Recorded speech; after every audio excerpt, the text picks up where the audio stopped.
This is a good a day as any to start the rebuilding of life. Good morning and welcome to a homesteading hustle. This is going to be a full day of what I do in my kitchen. My name is Sarah if you're new here, and usually I just kind of share one recipe, maybe two, or I take you somewhere like along the farm with the chickens or the sheep, or even sometimes in the garden. But today I thought it might be kind of fun to just get little glimpses of what I do on an entire Friday. So this is a Friday. So usually on Fridays, I like to make something yummy for breakfast. Here I'm making sourdough pancakes. This is a highly requested recipe by my kids. They love it. There's usually maybe two or three left over at the end of the day, at the end of the breakfast, and then throughout the day, one of them snacks on them and they're gone by the end of the day. This recipe, I did recently post a full video on how I make these, so you can go there to get the full recipe on how I do this, but I make these all the time and they turn out seriously amazing every time. They're made with either fed sourdough starter or discard. It doesn't really matter. It turns out great either way because you do have the addition of baking powder and baking soda, both of which give it a little bit of that rise, so you don't really need the fed starter per se, but it definitely works great either way. These ones today, I am going to put some chocolate chips in. The kiddos always like it when I add chocolate chips to anything. There's a big clump over there. It looks like a couple of them melted together at some point and got stuck in the bag. But yeah, chocolate chips in pancakes are so great, and then you don't have to use as much syrup too. So this is turkey bacon. So we don't eat pork, and so we often will grab turkey bacon at the store. Now, I don't care for the Jennie-O turkey bacon. I think it's gross. It doesn't even look or taste like anything real. But this brand, I actually don't know. This, I think, is a Walmart brand, but Aldi sells some really great turkey bacon too. And it's uncured and it's really tasty. And we really enjoy it. It's a nice protein source to the side of the pancakes. Now this I am making for myself. This is an egg white frittata, but I'm doing it steamed. I'm just putting broccoli and spinach in this. I'm actually currently on a little bit of a weight loss challenge. And so I am eating a little bit differently than my family right now. So this is something that I will typically make for breakfast. It's very common for me to make an egg white frittata or an egg white bake of some sort. Now it makes me cringe a little bit that I am using a container of egg whites here because we have chickens, but I'll explain why in just a second. So what I do is I spray the pan, I use a cast iron skillet, and I just put my veggies in there. These veggies, I want to stay nice and green and I don't really want them to wilt down a ton. I like the structure of the vegetable. So I don't let them sit in there very long, and I pour the egg whites on top. This is 1.25 cups of liquid egg whites. And then I just put the lid on and I steam it until it's completely cooked throughout. Give it a little salt and pepper. I'm going to put some salsa on this. This is a homemade salsa that I made this year. I've made salsa every year for the last 3 or 4 years. And this is actually probably my best batch. It tastes really, really good. It's not overly spicy, but it does have a little bit of heat. And it's nice and it's just rich. It's a really great salsa. And then for my carb for this breakfast, I am having a banana. And of course, I got to slice it up all pretty on the side. But the egg whites. So we have chickens and I just don't like separating fresh eggs from the white and the yolk. I just feel like I should eat the whole thing because I love egg yolks. But my plan currently calls for egg whites, and so to justify it, I just grab the carton from the store. And they work great if you're trying to, cut down on something. And also, our chickens are in the middle of a molt right now. They are not laying as much, and so it just seems wrong to me to split up the egg and use only the egg white. And I know you can use the yolk for other things, but this is what I'm doing right now. So anyways, after I ate breakfast, which was not with anyone else, by the way, I fed them all and then was finally able to get to my own food, which is pretty typical. I'm used to that. I'm now going to get things ready for dinner.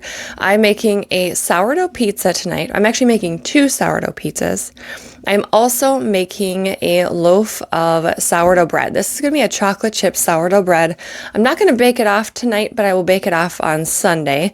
So I will put a picture of that in the community tab. So if you go to the community tab on my page, you will see a picture of this chocolate chip sourdough. But I will show you the whole process in this video on how I make that sourdough. So I have the 2 different bowls here. This one is my sourdough pizza. Once again, I do have an entire separate video on how I make my sourdough pizza.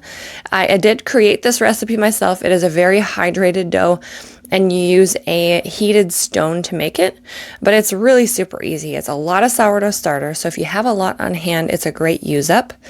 And it's just, flour, water. I use Italian seasoning and some just kosher salt. It's so easy. So I'll show you that throughout this video, the whole process on that. But I am kind of doing both of these at the same time, just getting them going. It is, oh gosh, what time is it here? It's fairly early in the morning. And I want these to kind of like hang out all day. Now this sourdough that I'm making in the bowl on the right, I'm not measuring. This is a free measured sourdough. I have done this before. I have gotten pretty good about how I want my sourdough to feel, and I want this one to be really hydrated, and so it's going to be a fairly wet dough, and I will show you as I do the stretch and folds that it is a pretty wet sticky dough. So as I just stir it up here, I use my dough whisk, and I will just add in a little bit of flour to this initial phase here, and just to get it to the texture that I want it. And this is what's called the autolyse. So once you get everything in your bowl, and then I sprinkle the salt on top, and then I just set it aside, and that's just going to get the flour and the water fully incorporated so that I can do my stretch and folds later. So this is my sourdough pizza that I'm still working on here. I'm going to do a very similar process in the sense that I'm just going to let it sit and just let it hang out. So this has been sitting for a little bit. I have gotten the autolyse done. That salt on top is the Redmond sea salt, the kosher salt, and it has like tons of different like colors and different size granules to it. It's really quite fascinating. But I just sprinkle that on top, and then once I do my first stretch and fold, it gets incorporated in. I just like to turn the bowl a few different times to get some stretch and folds and work that dough really well. This is my little lady. She loves to just help me out at the sink. She loves to just get her hands in the water and pretend she's doing dishes. So if it keeps her happy and it's not keeping her, if it's keeping her out of trouble, I'm more than happy to let her sit on this little stool here and just play in this cup while I get some of these dishes done while everything else is happening around me. Fridays are a very busy day in the kitchen, and I'm in here most of the time unless it's the dead of summer and I have to be outside. So we are in the fall season, and I spend a lot of time in here. So I'm making a mocha frappuccino, a protein mocha frappuccino right now. I'm adding some ice to the blender with some of my Javi coffee concentrate, which is delicious if you need something to just add like a coffee flavor to anything. You can also make full cups of coffee and make iced coffee with it. It's actually really incredibly handy and really delicious. I have chocolate protein powder here and a little bit of vanilla extract. I do want to make my own vanilla extract. I just haven't done it yet, but I've seen like a zillion videos on how to do it. So I'm going to do it. I just need to, bite the bullet and buy that vanilla bean and do it and get it done. So I just added a little bit of water here. This is, again, because I'm on a plan of some sort. I'm counting my macros a bit here. I am just adding water to this, but like almond milk or coconut milk or even just raw milk would be delicious in this, and it would give it, that little bit of extra flavor. But I'm just doing water today. So it's just those couple ingredients blended up really well.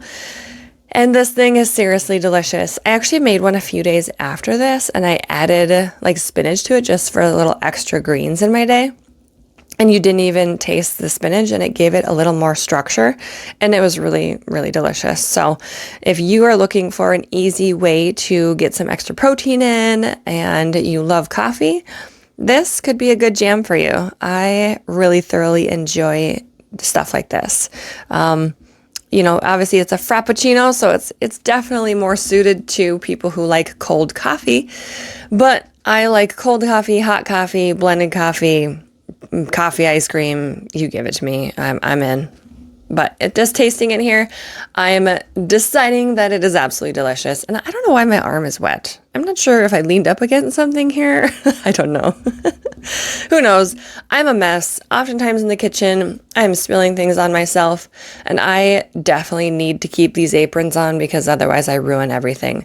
So I'd like to build up my stock of aprons. This is one that my niece actually made me a few years ago, and I just love it. It fits great, and I really love it. There's another apron that I wear often in some of my videos, and it has more of a flowy, like vintage vibe. Oh, you get a Spider-Man here. Oh man, Spider-Man. We don't celebrate Halloween. This is around Halloween. We don't celebrate it, but on any given day, you will see Spider-Man in our house. He dresses up frequently, a lot. They constantly are wearing costumes, and it's quite funny, actually. So at any given time, you show up to our house, and there's going to be kids in costumes. So there's that. Yep, there's my protein frappuccino delish. And yeah, see? You want to make one. I know you do. So she is an absolute mess right now. She has chocolate chips on her face from this pancake over here she was snacking on. Her hair's all wet from helping in the sink. And now she's crushing eggshells, which is incredibly helpful. So I gave these to her to keep her busy. These are baked empty eggshells that we crush up for the chickens. They're a source of calcium that you can give back to your birds to help just strengthen their eggshells. So it's a great source of calcium, really easy, and something that we do all the time. So now I'm going back to my sourdough here. Give it another stretch and fold. Now sourdough is a no-knead dough. You're just stretching and folding. Some people do coil folds. I don't think I've ever done a kneaded sourdough. I guess I don't even really know if that's a thing. I've been making sourdough for a few years now, and this is always how I've done it. I do the stretch and folds, and it turns out great. It creates nice bubbles, tension within the loaf, and I've had really great success with doing the stretch and fold method for sourdough. And again, this is not a measured dough, and so I'm kind of experimenting a little bit today. It's a small dough. It's going to be a mini loaf. And again, there's Spider-Man popping into the frame here. I'm sure he's going to give you a little show in the background. What a goofball. All right, now I'm going to stretch the pizza the same way. I don't give my pizza as many stretch and folds. I just do it maybe once around the bowl, maybe twice, and I just let it hang out. I want this to proof a little bit because then I'm going to get some really awesome textured pizza dough later, but you don't have to let it sit. Again, with my sourdough pizza, you can use discard. It just has a different texture. If you do let it sit all day, you will get a bit of like a fluffier and airier dough. And if you use discard, you just have a little bit more of a dense crumb. And it's not as airy, if that makes sense. So looks like my dog was scared there. Okay, we are going to get ready to make some challah now. Every Friday, I make challah. So if you're not familiar with challah, it's a sweet, like braided dough or bread, and it's kind of like brioche. One of my very first videos that I ever posted, it was probably like the second or third video I ever posted, was actually how I make my challah. And the only thing I've changed from that video is I have eliminated seed oils for the most part. Like I've tried not to use like canola oil or vegetable oil as much anymore. So we do still have some of that on hand, but I've tried to replace all my oils with either coconut oil or olive oil. And so what I've done with my challah is now use olive oil instead. So that's the only change I've made. So this, the eggs that I'm grabbing here, these are our farm fresh eggs, but we have them in this separate little container right now because these ones were actually found in our hay shed and not in the chicken coops where they're supposed to be. And so we just don't know if how old they are, so they could be kind of sketchy. So I want to make sure I keep them separate and crack them into a separate container, like this little measuring cup first, before I put them in my recipe, because I have ruined many recipes by cracking funky eggs into them. And that is seriously no fun. I hate wasting food. So I've just learned that I need to crack it separately. When you have fresh chicken eggs, that's just the reality of it. So here's the olive oil that I'm using. This is, I think that's the Costco olive oil. I really like that olive oil. It's a really great price, and it actually has really good flavor. So I just mix these ingredients. So this here is a 2/3 cup of sugar. I use an organic cane sugar, 2 eggs, and 1/2 cup of olive oil. Now I have my yeast on the side here. So this is not a sourdough challah. This is just a normal yeasted challah. Once that has fully doubled in my container or my jar, or what is this, a mug? In my mug here, I add it to those first 3 ingredients. So that was 2 tablespoons of yeast, a dry active yeast with like a teaspoon of sugar, and a 1/2 cup of water, and just made sure that doubled before I added it to the rest. Now I'm adding bread flour. This is going to be 5 cups of bread flour. This measuring cup that I'm using here is actually a 2-cup measurer, and it's pretty old school, but I did test it to make sure it is actually 2 cups. And because I'm not sifting or anything, I have just gotten so used to knowing kind of how much I need by estimating. But the recipe does originally call for 5 cups. So challah is a very sticky dough. And so you do want it to be sticky, but not unworkable. And so if you need to add a little bit of flour at any point in time when you're mixing it, do that. And I'll show you here that I do that. Now I'm going to be adding 1 full cup of warm water. And I like to, when I add that flour in, I like to spread it over the entire surface of the ingredients so that when I add the warm water in, it doesn't immediately react with the yeast. It gives it a second to kind of just slowly mix in. So on top of the water here, that was 1 cup of warm water. I will add in kosher salt. This is about 2 teaspoons of kosher salt. This is the Redmond's kosher salt again. This is something I actually recently added to our pantry, and I really love the flavor of it. I can't even really describe it, but it does taste different. It tastes more real, and it's really quite great. I mix my challah with my hands. I don't use a dough whisk or anything funky. I just use my hands. I feel like hand mixing is just, I don't know. I feel like you are more in tune with what you're making and you use your hands. So many people use a stand mixer, and that's great. Do you. If you have a stand mixer and you want to do that, that's great. I don't have one, and I don't necessarily even want one, nor do I even have space to store one. So my hand works just fine as long as I don't have any, aches and pains while I'm doing this. I'm going to continue using my hand. So I added a little bit of flour. I know, again, how I want my dough to feel. And you can see that this completely has pulled away from the sides and it collects in the center, but it's very sticky on my hands. And this is really pretty ideal for challah. So I washed my hands, and now I only have 2 of these bowl covers. So I'm going to take the one off the pizza because I know I'm baking that off shortly. And I'm going to add this to my large tub here. I just lack large bowls, which is why I have this in a big tub.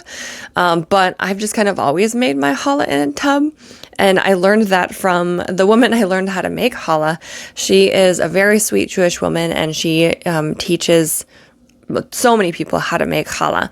And she usually does it in large batches, and that's why I learned how to make it in one of these dish tubs. And it just works really great. And it's kind of one of those things, you're a creature of habit. When you do it and it works well, you just keep going. So I added my pizza stone to the oven at 425. I'm going to bake off a couple pizzas soon. But this little lady needed a snack. So this is just some strawberries I cut up for her. This girl can dominate berries. I will cut up an insane amount of berries for this girl in a day. And if I don't cut them up, she just takes like 1 bite and then leaves the rest. So she eats more of it if I actually cut it up. So this first pizza, I didn't show me making it, but I will show you how making the next one. This is just a cheese one for the kids. And I always put around the crust, I take butter. So this is just store-bought unsalted butter. And I just smear it around the edges, around the crust. And then we're going to top it with some garlic powder and some salt. Now, usually I have like a garlic salt mixture, but I didn't have that on hand today, so I just did it separately and it worked the same.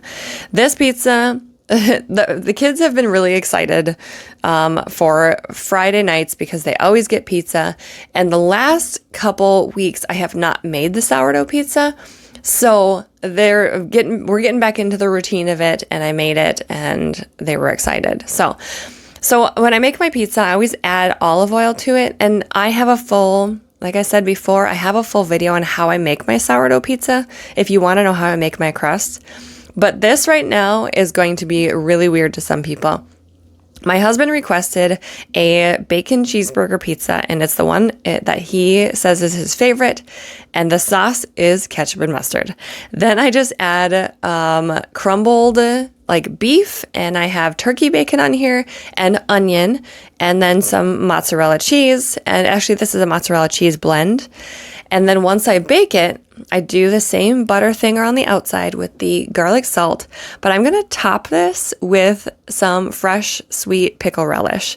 This is relish that my husband actually makes, and you just drain it. Like I just drained it in my hand. I didn't show you that, but and you just sprinkle it on top. Don't cook the pickles, warm pickles. That's just weird. Put it on afterwards as like a garnish, and it is seriously so amazing. You should totally try it.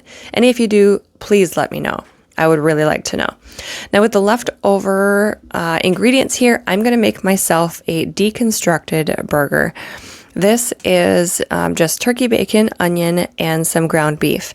And I'm going to saute this in the pan, and then I'm going to top it or put it on top of some lettuce, and I'm going to add a little bit of just plain mustard to it. Again, we're going with the lean theme here, and I'm going to add in a little bit of the relish too because, sweet pickle relish, that totally completes the package here. And this is seriously so good.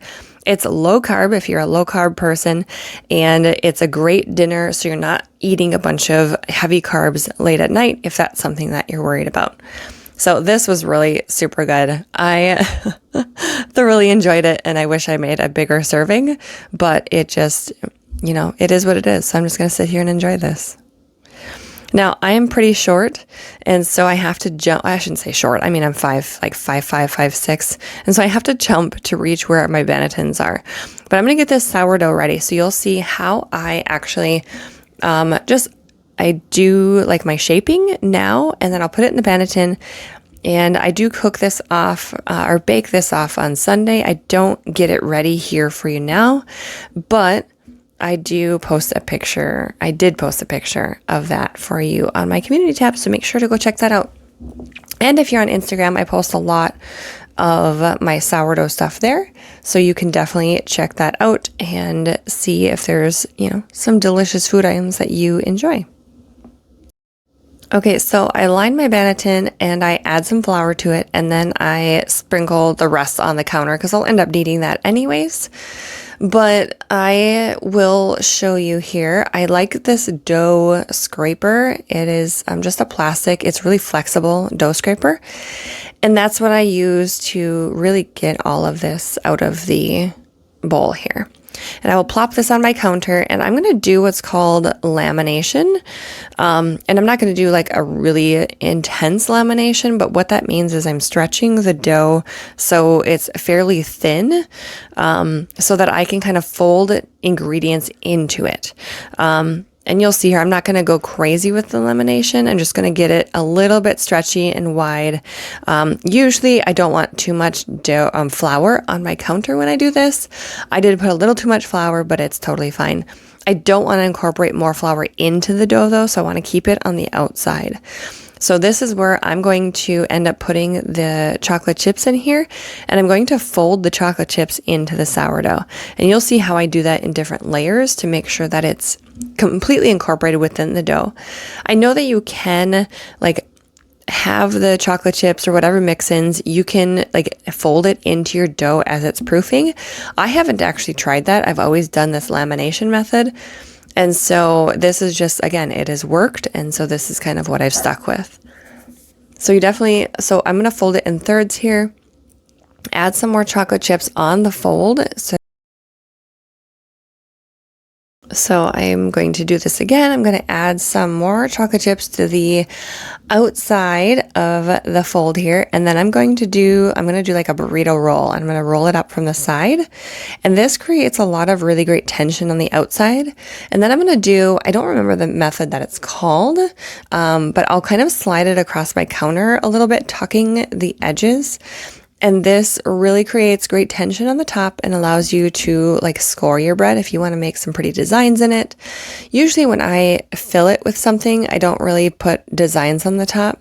I keep it really simple, and I just do on this one, I end up doing like just a cross pattern on it, just like one expansion score down the center and then one that goes across. That is what I ended up doing for this one, but I do that right before I bake it off. So this is just going to go in the Banneton bowl upside down. So the smooth side is going to go down in the Banneton bowl, and then I will just seal it up on the other side just to make sure that it stays nice and closed.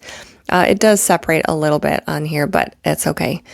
And then I just sprinkle it with some more flour, and then I will cover it with my dough cover or my bowl cover. And then I will put this in the refrigerator, usually just overnight, like 8 hours or so. But I did not bake this off on Shabbat. I ended up just baking it off on Sunday morning, and it was absolutely delicious. So now we're going to move on to the challah that we made earlier. So this has been sitting for a couple hours, and it has proofed really well and risen very well. And so I'm going to take this entire dough out onto a floured surface. Now, challah is, like I said, a very wet dough, but it's super fun to work with because it feels like really just, it feels like a pillow. So I completely cover the outside with flour. I'm not mixing this flour in. I'm just putting it on the outside so that it is completely coated and it doesn't stick to everything because, again, very sticky and a very wet, hydrated dough. So I'm going to split this in half because half of this is going to be our braided challah. It's going to be a 6-strand braided challah bread. And then the other half is going to be my cinnamon rolls. The very first video I ever posted on this channel was cinnamon rolls. And I haven't changed much about that recipe, again, except for the fact that I now use olive oil, and I do have actual measurements for like the cinnamon sugar and stuff that I use now. So first off, we're going to separate this first half into 6 pieces. So we're going to, some people will measure. I am not that precise. I would much rather just estimate because I don't know, that's tedious to me. So I estimate 6 equal pieces, and then we're going to take each piece and we're going to squeeze the air bubbles out of it and kind of form it into like a long log, and we're going to roll it on the counter. And this process can be kind of fun for kids to be involved in. My kids used to be more interested in helping out with stuff like this. Not as much in the last couple years, but this is really fun for, if you have littles, to want them to get them involved in the kitchen. This is something easy that they can participate in. So I start in the center and I roll out to the edges, and I will kind of taper at the edges a little bit because we're going to connect the ends, and those will be the start of our braided challah. So I'm just going to get all 6 of these rolled up here. I'll do it really nice and fast in speedy motion for you so that you don't have to see it in a slow, drawn out process.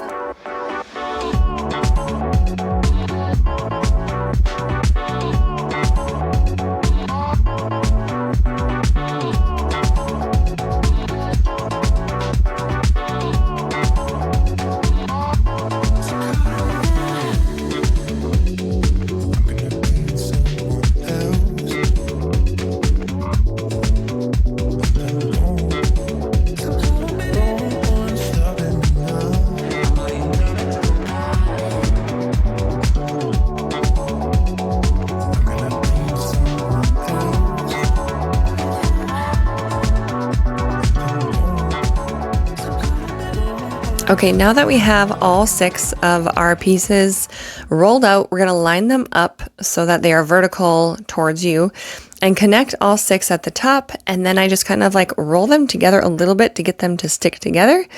And then I will tuck them under just slightly. And this kind of creates a really solid structure for the top of the braided challah. Now, I do have that challah video. It's a really old one, so you'd have to search for it if you want like a slow motion of how I'm braiding this here. But this is a very easy 6-strand braid, incredibly common and pretty traditional for a loaf of challah dough. And so I do it pretty fast just because I've done it so many times. But once I get down to the end, I will just kind of connect all the little end pieces together. I will roll them and tuck them under, like you'll see in just a moment. Then I'm going to put it on a piece of parchment and on a baking sheet, and I'll let it sit for like 30 minutes or so to just do another little rise before I bake it off. And I always cover my challah with a egg wash. So I take 1 whole egg, and I'll show you that at some point too here. I take 1 whole egg and I mix that up, and then I just kind of paint it on. Look at how pretty this braid is. Oh, I just love a braided bread. I just think it's so satisfying. Challah is a really great bread to use leftovers for like French toast or French toast bake. It doesn't keep very long, so you do kind of want to eat it still fresh, but okay, so here is my cinnamon roll mixture. So we're going to move on to the cinnamon rolls. This is 1/3 cup white cane sugar, 1/3 cup brown sugar, and a heaping tablespoon of cinnamon. This is the general mixture that I use for my cinnamon rolls, and it seems to be a really great blend. This is some butter here. I wanted it to be a little softer. My room or my kitchen is a little chilly, so it's not as soft as I wanted it to be, but I don't want it melted. I have found that melted butter, if it's still warm on the cinnamon rolls, it affects the way that the dough cooks. So if you are going to melt butter to put it on, make sure it's completely cooled before you put it on here. So the first step here is to take our dough and we're going to like spread it out. So what I do, I like to dimple it. So you can definitely roll it out. I did not pull out my roller today. I definitely could have, but I didn't feel the need to. I often will just dimple the dough to the size that I need it and allow it to just kind of spread out. I don't have an exact size of what I like to spread it out to, but you want to get it like not super thin, not like paper thin, but you want to get it thin enough where you're going to have enough of the swirl in there to have a lot of your flavor in, a lot of your cinnamon mixture in there. So we're putting this entire cinnamon mixture in here. So you want to spread it out a decent amount.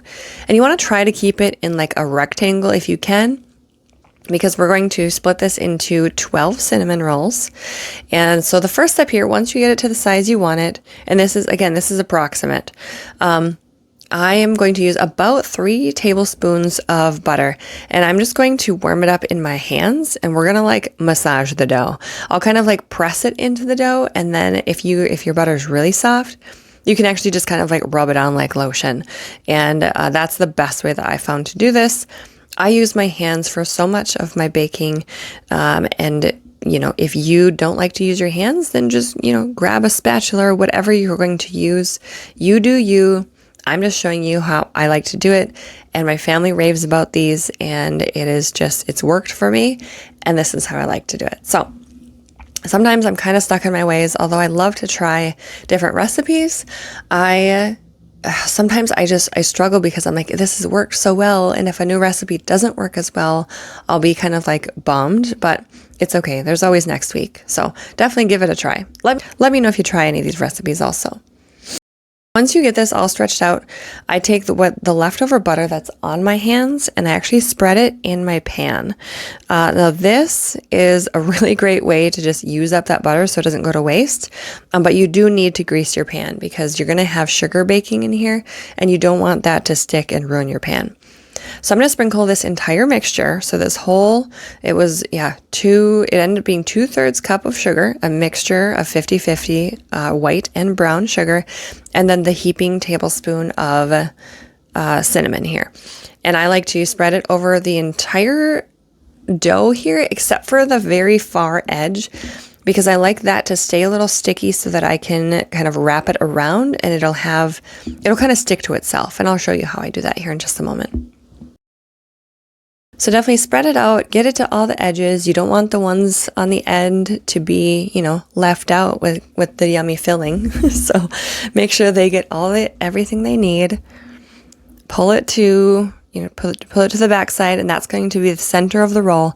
And then you're going to start rolling. And I start at one edge and I go all the way down, and then I will work my way back to the other side.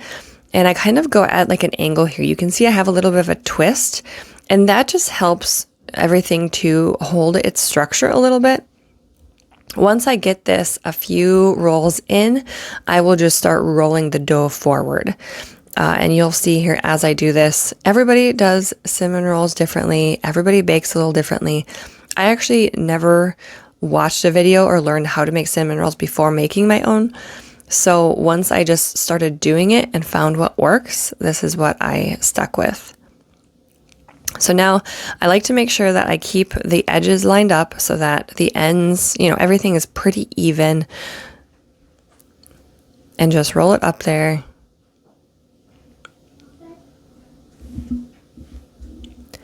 And then once I get to the edge, I take that part that I did not put sugar on, and I will actually pull that up around the top and just pinch it a little bit. And this creates a seal and will help to keep a lot of that cinnamon sugar in. I know some people will mix their cinnamon sugar mixture with their butter and put that on. And I have done that once and I didn't really like the results. And it's very possible I just didn't do it right. So now we are going to cut it, and people are going to cringe because I'm cutting this on my counter. Now, I don't have great countertops, and I'm doing this incredibly gentle. So if I had something fancy here, obviously I wouldn't be doing this. Definitely put it on a cutting board if you have a large cutting board. But I'm cutting this into 12 equal pieces. So I start with splitting it in half and then in quarters, and then in each quarter I split into threes. So that is what I'm doing here. And I use a serrated bread knife to do this, but you can definitely use the dental floss method where you slide the dental floss underneath and then you kind of twist, cross it at the top and give it a quick pull, and that will slice it very well for you as well. Now I'm going to line these in my 13 by 9 baking dish here. And I am not baking these off tonight. I will be baking these off tomorrow morning, and I will show you those tomorrow and frost them. Usually I don't film on Shabbat, but I will for the sake of showing you how delicious these are tomorrow morning. So I put these in the pan, and then I take any leftover cinnamon sugar that's on the counter, and I just go around and I sprinkle it on the tops of all of these. Now this pan comes with a lid. This is a Pampered Chef stoneware, and it has this really cool stone lid that sets on top that can also be used as a baking stone. So I will put that in the fridge, and I'll bake that off tomorrow. So now we're going to egg wash our challah and get that all ready for baking. I am really behind on my water intake. Can you see my water jug back there? Usually I drink that whole thing in a day, and that's only half gone. Look at this cute doggy. She's sitting here because she knows that there is an egg ready for her. She is our little garbage disposal. So I'm going to split the rest of this egg from the egg wash between these two girls. And Rosie, the one that's going to town here, the German Shepherd, she has no problem. But Gwen, she's a little pickier. She's kind of like, I don't know about that. She's a little prissy. So I'm just going to add some salt to my challah and put it in the oven at 350 for about 26 minutes or so. This one did turn a little bit dark because I accidentally forgot when my toddler woke up and I had to go tend to her. So my son took it out, and I'm thankful he did because otherwise it could have been really burnt. So adding some logs to the fire here and ending the evening, but let's bake off those breakfast cinnamon rolls now. It is Sabbath morning, and these rolls are ready to go. These turn out so amazing every time. They rise really well, and I like to make a really simple frosting with just powdered sugar, and I actually just use a little coffee creamer and mix that together. Look at them. They're so excited. It is time to dive into these delicious morning treats.